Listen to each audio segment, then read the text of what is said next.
spending time with God, the same energy that you have, the same way that you're talking, the same way that you acting in God's presence, God is teaching you how to consistently act like that when you're in the presence, so that when you get in the presence of your husband, you can consistently act like that as well. The more time you spend in God's presence, the more time you spend talking nice and sweet and calm, the more time you spend becoming this soft, gentle woman, the more time you're in God's presence, the more time he changes your heart, and your husband will get to experience that version of you. But if you spending more time in the club, if you spending more time listening to songs that's going to tell you to be a pimp, then that is the version of you that your husband is going to get. So when it comes to being prepared for marriage, God prepares us for marriage by teaching us what it looks like to be a wife in his presence. Next, we finna get on the topic of submission, and I know y'all hate it. Y'all hate the word submit, but really let's get into it. Because if you don't want to submit to your husband, why you chose that man? Why would you choose a man that you don't want to submit to?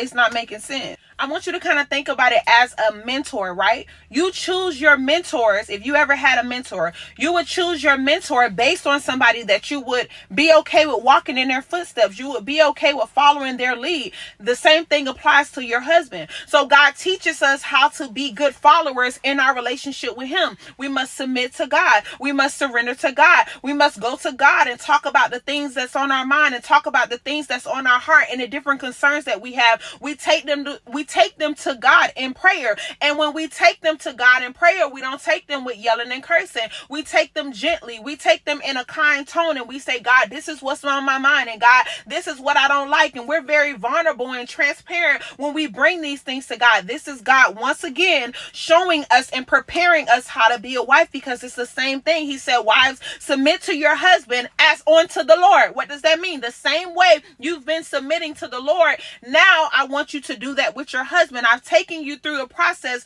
of training you of what to do and how to do that and what that looks like. Now you can do it with your husband. God is a good father. He's not going to call us to anything that he doesn't prepare us for.